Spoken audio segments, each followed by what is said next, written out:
la cibersabiduría sexual. Ese es el tema de la enseñanza de hoy. Estamos en nuestra serie sobre identidad sexual. Los protagonistas de nuestra historia recientemente le han hecho una película y quiero mostrarles un pedazo de ella. Miles de años he estado perdida al mundo. Mi nombre no significa nada para ustedes, mi recuerdo es polvo. Solo se recuerdan los nombres de mi padre y mis hermanos. Sus historias se celebran en su libro sagrado. ¡Tienes una hija! Yo nací en la carpa roja en la primavera. Lea dijo mi nombre. Y Silpa dijo que oía música en él. Dina. Yo, Dina, la única hija de Jacob. Pero si me preguntasen a mí, yo les contaría otra historia. Una que empieza con la carpa roja y las mujeres que me criaron. Porque yo también era la hija de las 4 esposas de Jacob. Y era aquí. Bien, vamos a Génesis capítulo 34, leamos desde el verso 25. Dice: al tercer día, cuando los varones todavía estaban muy adoloridos, 2 de los hijos de Jacob, Simeón y Leví, hermanos de Dina, empuñaron cada uno su espada, fueron a la ciudad donde los varones se encontraban desprevenidos y los mataron a todos. También mataron a filo de espada a Hamor y a su hijo Siquem. Sacaron a Dina de la casa de Siquem y la retiraron. Luego los otros hijos de Jacob llegaron y pasando sobre los cadáveres, saquearon la ciudad en venganza por la deshonra que habían sufrido su hermana. Se apropiaron de sus ovejas, ganado y asnos y de todo lo que había en la ciudad y en el campo. Se llevaron todos sus bienes y sus hijos y mujeres y saquearon todo lo que encontraron en las casas. Entonces Jacob le dijo a Simeón y Leví: me han provocado un problema muy serio. De ahora en adelante los cananeos y fereceos, habitantes de este lugar, me van a odiar. Si ellos se unen contra mí y me atacan, me matarán a mí y a toda mi familia, pues cuento con muy pocos hombres. Pero ellos replicaron: ¿acaso podríamos dejar que él tratara a nuestra hermana como a una prostituta? ¿Por qué el reclamo de este padre que trataron a su hija como a una prostituta? ¿Y por qué la tremenda violencia de sus hermanos de asesinar a todos los de ese pueblo? La respuesta está en el versículo 34:5, dice: Jacob se enteró de que Siquem había violado a su hija Dina. ¿Qué le habían hecho a Dina? Había sido violada. Ahora, ¿tuvo responsabilidad Dina o es totalmente inocente? ¿Cómo manejó ella sus sentimientos, su sexualidad? 4 consecuencias principales leemos, entre varias consecuencias que trajo el actuar de Dina y el proceder de ese joven príncipe, porque Siquem, el que la violó, era un príncipe, era hijo del rey de ese pueblo. De acuerdo a cómo ellos manejaron sus sentimientos, esos 2 jóvenes, no solamente definió sus vidas, porque a él lo asesinaron, y ella quedó marcada para toda su vida como una mujer violada. Difícil casarse en aquella época, con ese estigma encima. La primera consecuencia que notamos, Génesis 34:30 dice: entonces Jacob le dijo a Simeón y Leví: me han provocado un problema muy serio. De ahora en adelante los cananeos y fereceos, habitantes de este lugar, me van a odiar. Si ellos se unen contra mí, me atacan, me matarán a mí y a toda mi familia, pues cuento con muy pocos hombres. Primera consecuencia grave: críticos problemas a sus padres y a toda la familia. Esta es la primera consecuencia de cómo manejaron su sexualidad estos 2 jóvenes. ¿Estamos dándonos cuenta? El asunto de la sexualidad no es una nimiedad, no es algo sin importancia trivial, es algo muy importante. Espantoso fue el asesinato de una niña de 13 años a manos de un adolescente de 18 que la atacó con un cuchillo y después la remató a tiros frente a su madre en Colombia. Al parecer, el salvaje ataque se produjo porque la víctima se negó a tener relaciones sexuales con el agresor. La mujer resultó gravemente herida al intentar defender a su hija y la policía busca al responsable. La segunda consecuencia: murieron inocentes.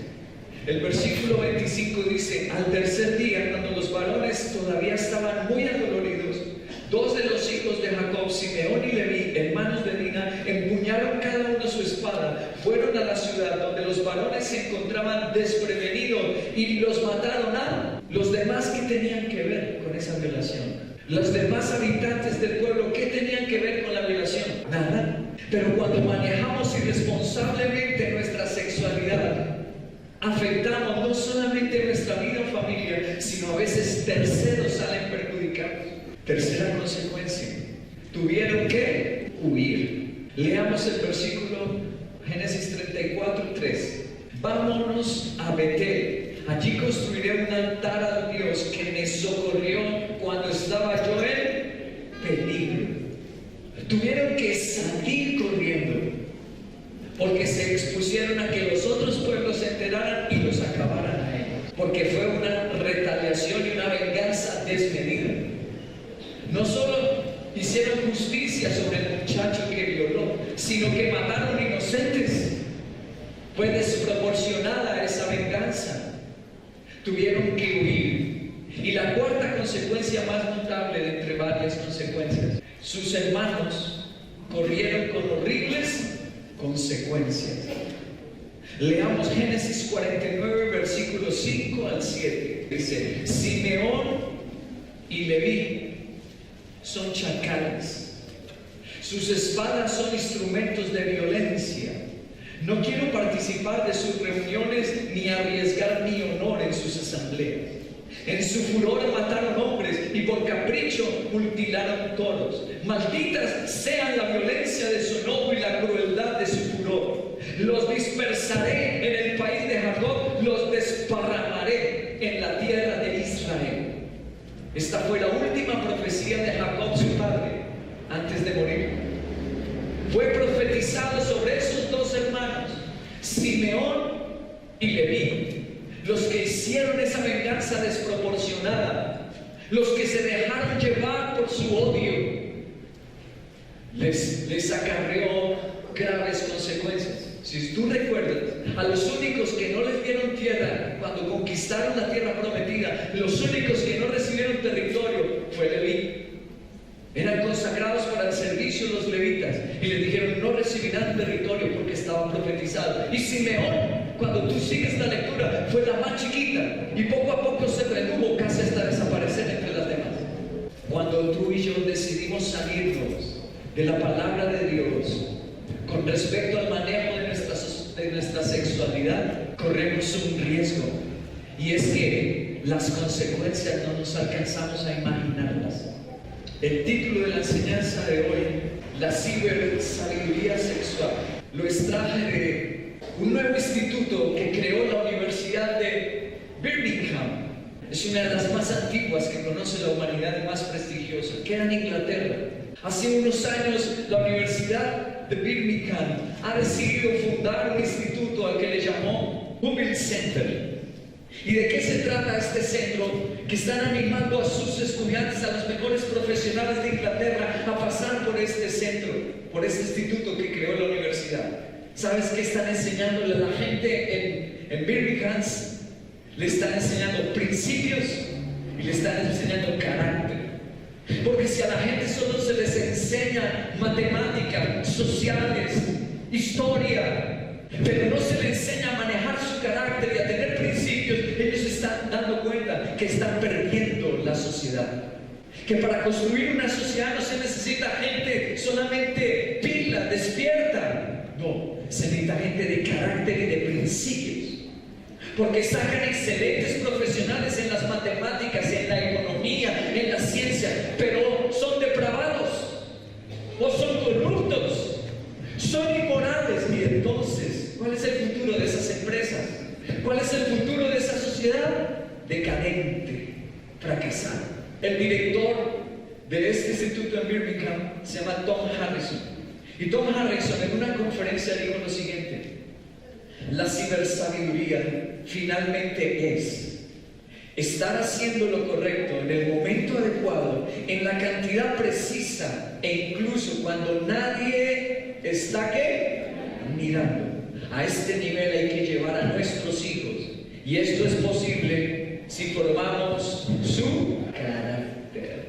Eso dijo este hombre. Sabiduría se refiere a cómo nosotros manejamos la tecnología actual.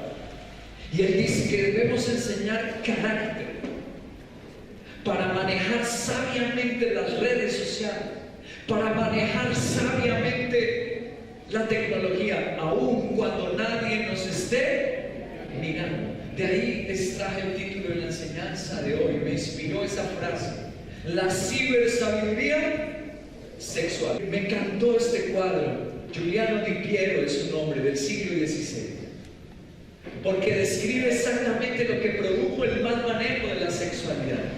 ¿Qué genera? Genera caos. Le generó un caos a sus padres, le generó un caos a sus hermanos, le generó un caos a personas inocentes y alteró toda una ciudad. ¿De dónde se desprendió todo? Del manejo de la sexualidad de dos jóvenes. La primera reflexión que vamos a hacernos esta mañana es: creo en Dios, pero vivo junto al peligro. Génesis 33, versículos 18 al 20. Cuando Jacob volvió de Padán Aram, llegó sano y salvo de la ciudad de Siquem, en Canaán, y acampó frente a ella. Luego, por 100 monedas de plata, compró una parcela a los hijos de Hamor, el padre de Siquem, y allí instaló su carpa. También construyó un altar y lo llamó Elohim Israel. En ese lugar dice la Biblia que él construyó un altar. ¿Eso es suficiente? Recuerda el título: creo en Dios, pero vivo junto al peligro. Evidentemente Jacob creía en Dios porque construyó un altar, pero se fue a vivir a la ciudad de Siquem y pagó. ¿Cómo dice el versículo? Dice que pagó 100 monedas. ¿Cuánto pagó? Se gastó 100 monedas de plata, una fortuna. ¿Cuántas personas no saben que el pecado, su matrimonio se va a acabar por ese gran televisor o computador que pagaron millones por él? Y ahí va a entrar la pequeña cizaña, ese pequeño dardo del enemigo va a entrar por ahí y está contento. ¡Ah, gracias, Señor! Pagamos 3 millones, pagamos 5 millones por ese iPhone. Y no se dan cuenta que trajeron el peligro a su casa, que le entregaron en las manos de sus hijos el peligro. No reflexionan sobre eso, están orgullosos por el dinero que gastan. Así como dice la Biblia que se sintió orgulloso Jacob. ¿Cuánto pagó por ese terreno al lado de Siquem? Gastó una fortuna. Y me gasté tanto. Allá donde va a haber violación, allá donde va a haber fornicación, allá donde va a haber adulterio, allá donde va a haber violencia, allá donde va a haber asesinato, va a haber esa crueldad horrible. Y luego va a tener que salir huyendo como un animal asustado. Toda esa desgracia y él mismo la pagó. Todo inició allí. Pagó 100 monedas de plata por ese terreno y se fue a vivir allí. Les voy a mostrar dónde queda Siquem. El círculo de arriba está encerrando la ciudad de Siquem. Allí queda Siquem. En la parte de abajo, ahorita vamos a ver donde Dios quería que él viviera. Más abajo, Betel. ¿Cuántos de nosotros así pensamos? Uy, no, es que yo le apunto más arriba, yo tengo sueños más grandes, yo voy a disfrutar más que él. ¿Cuántas personas así? Quizás esto fue lo que estuvo en la mente de Jacob cuando pagó esa fortuna, pero se distanció de Jerusalén, donde iba a estar el templo, donde iba a venir nuestro Señor. La capital de esa nación, la ciudad santa, Jerusalén, estaba más abajo. Y Dios quería que él quedara cerca allí, en Betel, pero en cambio él se retiró más. ¿Cuántas personas toman así sus decisiones y no se dan cuenta que van a estar más alejados de la iglesia? Génesis 35, versículo 1 al 2, hay una confrontación y dice: Dios le dijo a Jacob. ¿Quién decidió en esta vez? Dios. En las 100 monedas, ¿quién decidió? Jacob. Ahora estamos leyendo: Dios le dijo a Jacob: ponte en marcha, vete a vivir a cuando escapabas de tu hermano Saúl. Entonces Jacob dijo a su familia y a quienes lo acompañaban: desháganse de todos los dioses extraños que tengan con ustedes, purifíquense y cámbiense de él. La verdad, hubiera tomado esta decisión unos años antes, hubiera sido magnífico. Su hija no estaba violada, sus hijos no estaban bajo una maldición, no hubieran hecho toda esta tragedia. Pero la primera vez Jacob, unos años atrás, se gastó la platica decidiendo él. Después de la tragedia, ahora sí decide: Señor, dime a dónde. Y Dios le dice: ve a Betel. Y entonces Jacob ahora sí se levanta y le dice: todos los ídolos que ustedes tienen, purifíquense, quítenlos. Eso fue una medida tardía, querido. Nosotros tenemos que aprender a ser preventivos y no curativos. Tenemos que aprender a prevenir. Hay un experto en el Antiguo Testamento, un teólogo. Ahí lo tenemos en la pantalla. Leon Lamb Morris, un inglés, ya falleció, experto en el Antiguo Testamento, y en su comentario bíblico sobre este capítulo, en las costumbres de esa época, él dijo: mujeres jóvenes sin compromiso eran consideradas casa legal en las ciudades de aquel tiempo. La promiscuidad no solo era común, sino era parte del mismo sistema religioso. ¿Qué nos dice que era común en esas ciudades? Que los hombres casaran a las mujeres como si fueran presas para violarlas, y que eso era normal en esa ciudad. ¿Qué hace Jacob yéndose a vivir allá? Mira lo que dice el Nuevo Testamento, 2 Corintios capítulo 6, verso 17. Dice: salgan de medio de ellos y apártense, no toquen nada impuro y yo los recibiré. Dios dice: salgan, y Dios dice: no toques. Si nosotros sabemos eso que dice la Biblia, ¿qué andamos haciendo? ¿Por qué jugamos con el pecado? ¿Por qué nos quedamos cerca a eso? Si sabemos que podemos dañar nuestro futuro. Otro experto en la Biblia del siglo XVI es este teólogo. No encontré un cuadro porque muy antiguo este teólogo y no es tan conocido. Simon Leopold, un alemán, teólogo de la Iglesia Cristiana Luterana, pero experto en las costumbres de esa época. Mira lo que él escribe: este suceso sirve para ilustrar qué tan bajo habían caído los estándares morales entre los canaanitas. Cualquier mujer no acompañada podía ser violada, y en las transacciones que siguen, ni el padre ni el hijo, es decir, ni Siquem ni Hamor, sienten la necesidad de pedir perdón o disculparse por lo que había sucedido. Cuando leemos la historia, termina Siquem enamorado de Dina después de violarla porque le gustó, y le dice a su papá Hamor: vamos, que yo quiero casarme con ella, quiero seguir acostándome con ella, quiero hacerla mi esposa, vamos a hablar con su familia. Pero cuando llegan a hablar con Jacob y su familia, ni siquiera piden perdón, sino dicen: ¿cuánto vale? Pídanos la dote que quieran. La dote es lo que se acostumbraba a dar cuando se iban a casar. Pídame lo que quieran, ¿cuánto vale? Él era el rey, Amón era el rey, su hijo Siquem era el príncipe, y él dice simplemente: ¿cuánto es? Me la quiero llevar, como si fuese mercancía. ¿Y por qué no piden perdón? Porque para ellos violar era normal. Por eso ni siquiera dice: perdónenme. Otra vez digo: qué desacertada decisión de Jacob vivir cerca de gente así. ¿Cómo nos vamos a quejar después de un adulterio, de una fornicación, de una violación? ¿Cómo nos vamos a quejar después de ser infelices si tu círculo de amigos jóvenes son gente mal hablada, malsmodada? Yo quiero un príncipe. A veces yo lloro al lado de personas dando consejería, mal vestidos, mal hablados.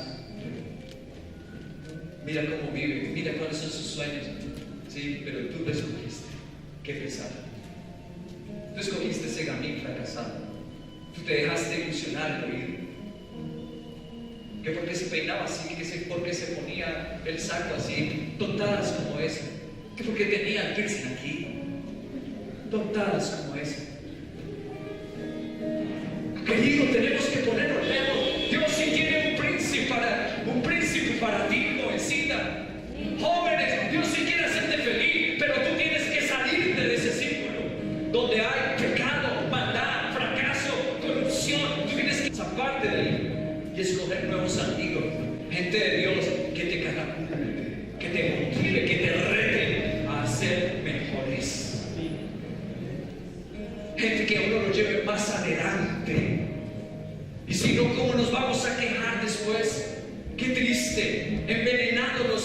Jacob, violaron a mi hermana, Jacob estaba deshecho, abusaron de mi hija, no nos piden ni perdón. Sí, pero tú te fuiste a vivir allá.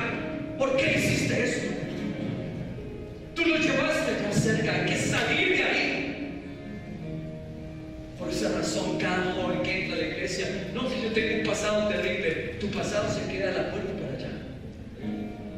Porque aquí vienes a ser una persona nueva, a vestirte diferente, a hablar diferente, a estudiar, a ser un hombre mejor. La segunda reflexión que vamos a hacernos hoy es: creo en Dios, pero me domina la curiosidad.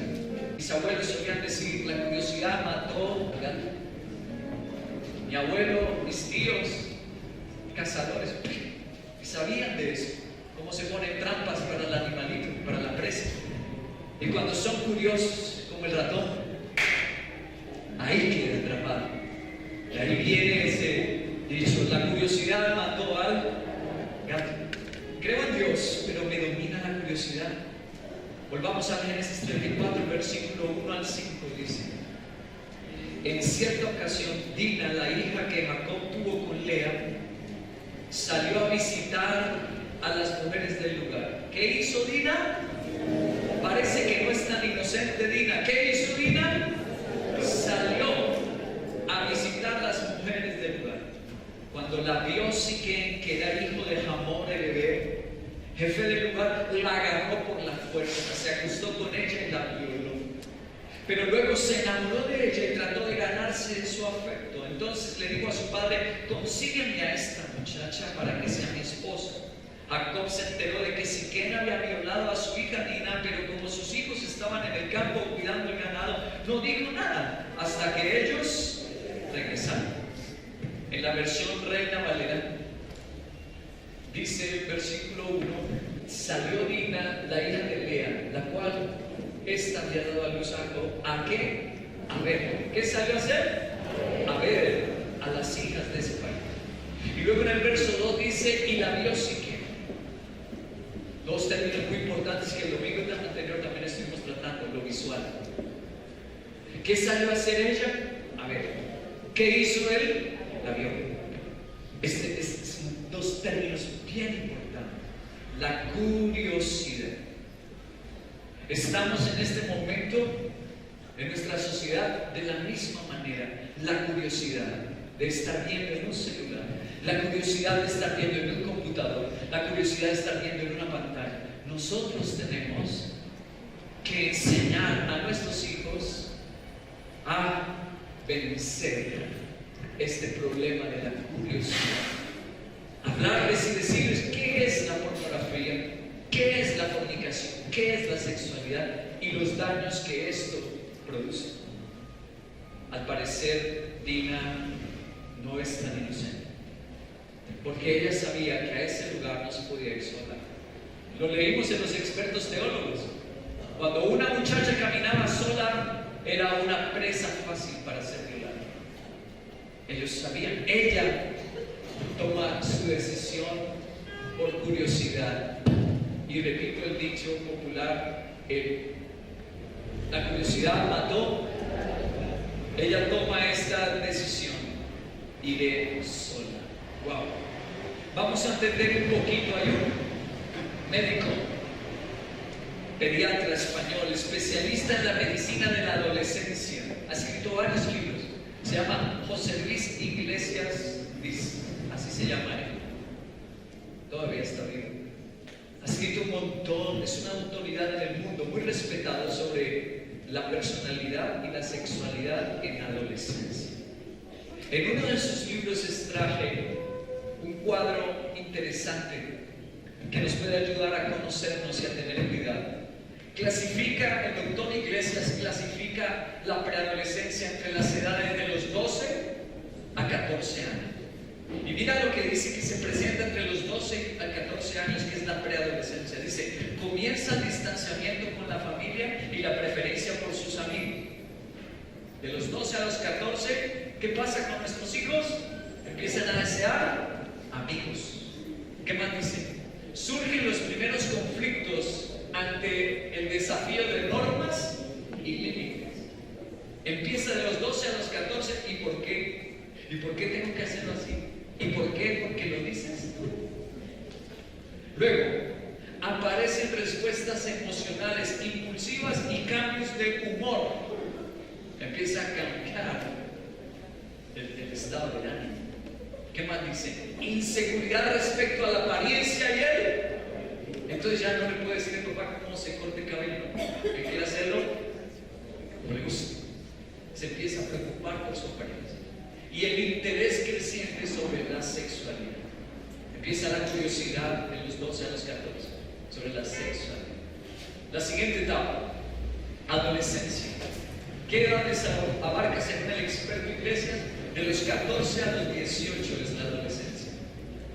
Su área afectiva, cuestionamiento constante hacia los adultos. De la edad de los 14 a los 18, cuestionan a los adultos. Búsqueda de aprobación constante en sus iguales. Me he visto así para que me acepten. Hablo así. ¿Por qué hablas así? Porque su núcleo de amigos está hablando así.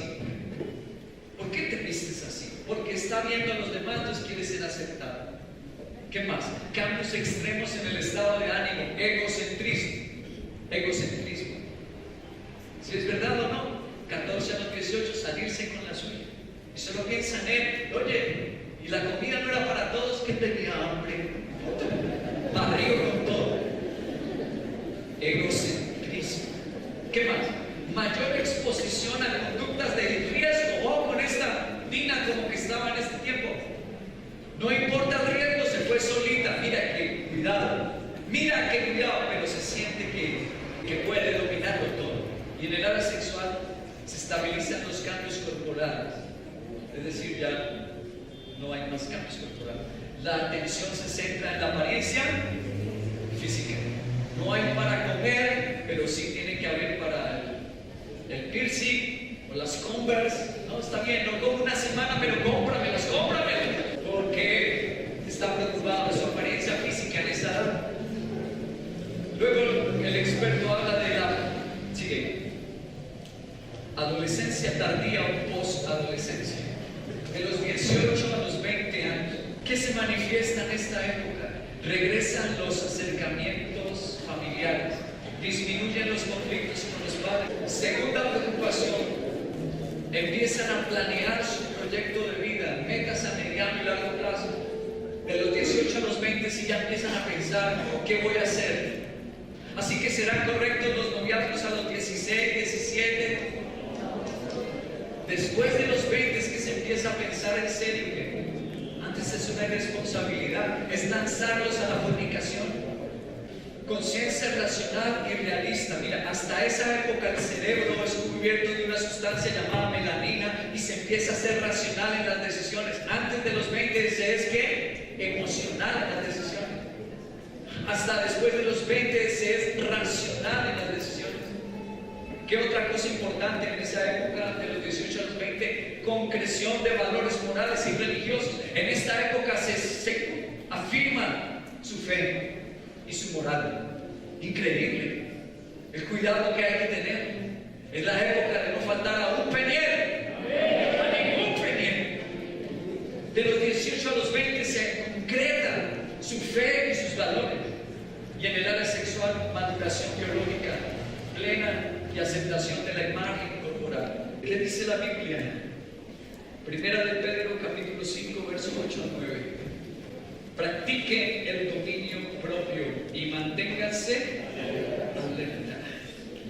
Porque su enemigo el diablo ronda como león rugiente buscando a quien devorar. Resístanlo, manteniéndose firmes en la fe, sabiendo que sus hermanos en todo el mundo están soportando la misma clase de sufrimientos. La pregunta: Dina hizo caso a esto, practicó el dominio propio y se mantuvo firme en la fe. Todos somos tentados, por supuesto.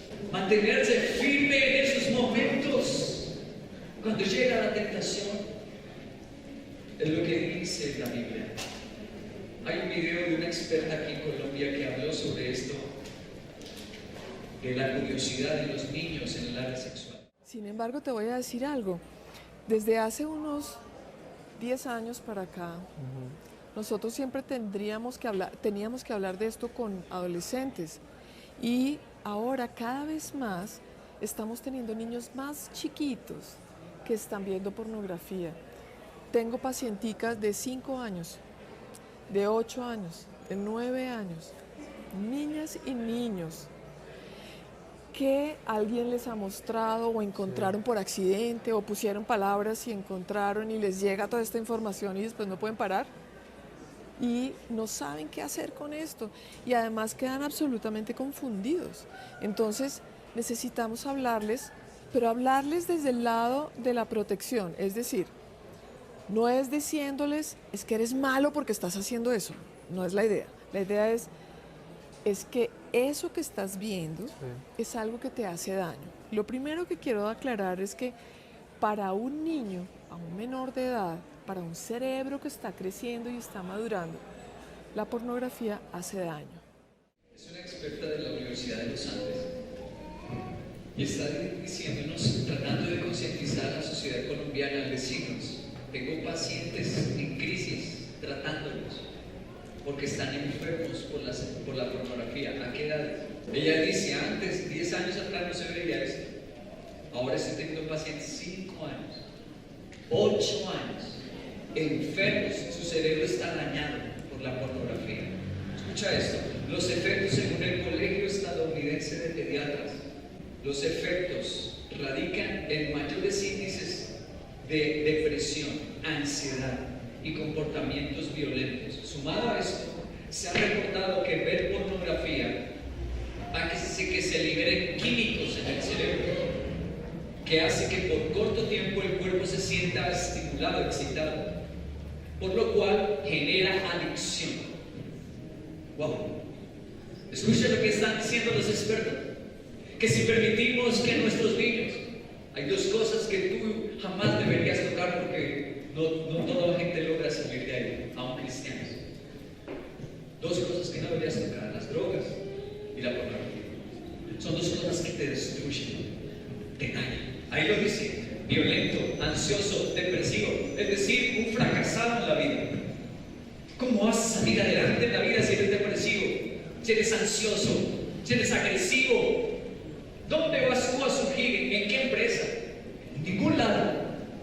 Con esa personalidad dañada. ¿Y qué genera eso? Las adicciones a las drogas o la pornografía. Hay dos cosas que no hay que tocar.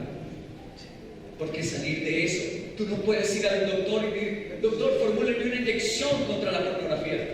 Eso solo lo arregla un milagro de nuestro Señor Jesucristo. La última reflexión de esta mañana.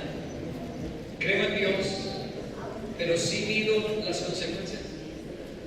Génesis 34:13 dice, sin embargo, por el hecho de que su hermana Dina había sido deshonrada, los hijos de Jacob le respondieron ¿con qué? Ahí lo lees en la Biblia. ¿Con qué respondieron ellos?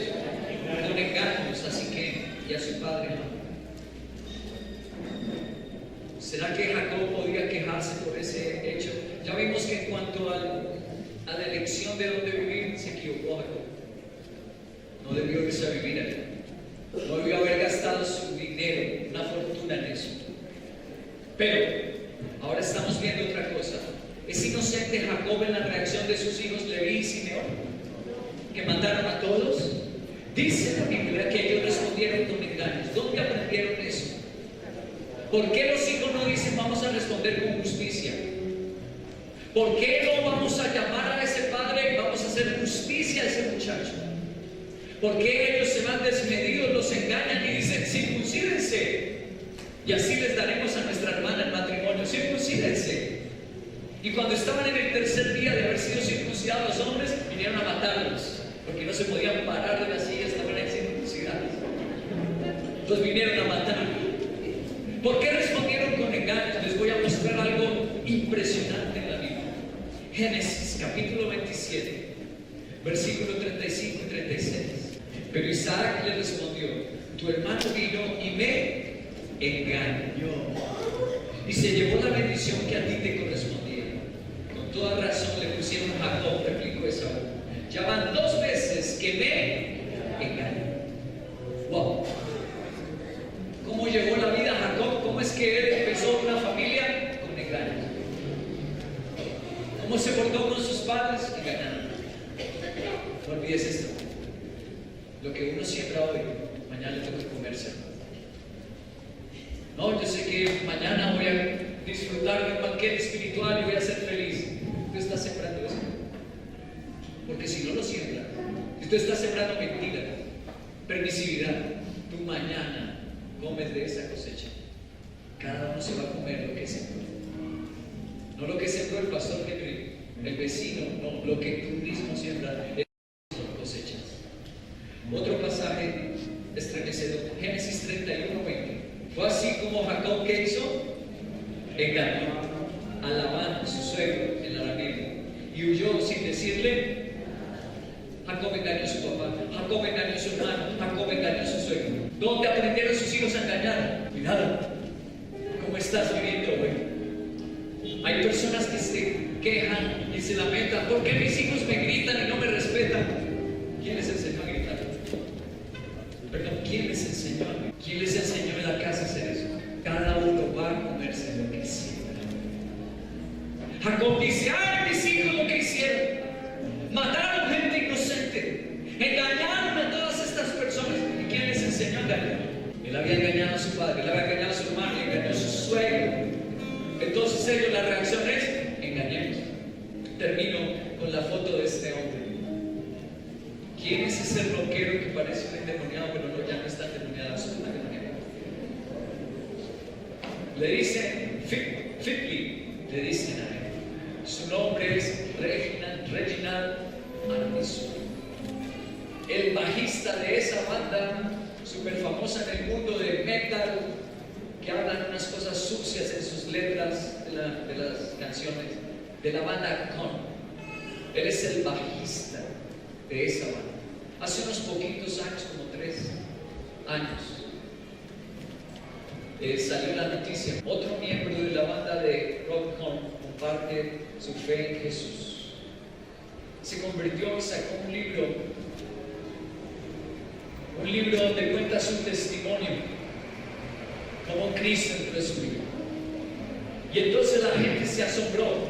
Quiero decirte, en el año 2017 este músico fue premiado en los premios Billboard como el mejor bajista del mundo en rock. Es un ídolo para muchas personas, un super ídolo. Bebía en las drogas, tenía esposa, pero él dice que nunca le fue fiel, estaba cada día con mujeres diferentes. Era una desgracia de vida y ahora es cristiano y se escribió un libro y está hablando de Cristo. Ahora, lo interesante es cómo llegó a los pies de Cristo. Algunos dicen, le predicó el guitarrista, porque el guitarrista ya se ha convertido. No se convirtió por la predicación de otro rockero. No, ¿cómo se convirtió? Voy a leerlo. Pero con el paso del tiempo su padre empeoró. Los médicos le diagnosticaron cáncer a su padre y los tratamientos no daban resultado alguno. Fue así como Fitly se sumergió en la bebida y las drogas. Y en el año 2005 su padre muere. Y su último deseo fue que su hijo fuese salvo.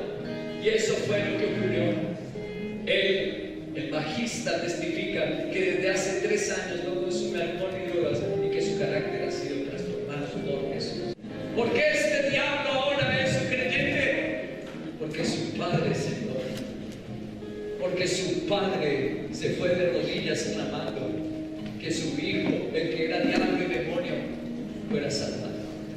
Lo que sembramos, querido, lo que sembramos, vamos a recoger.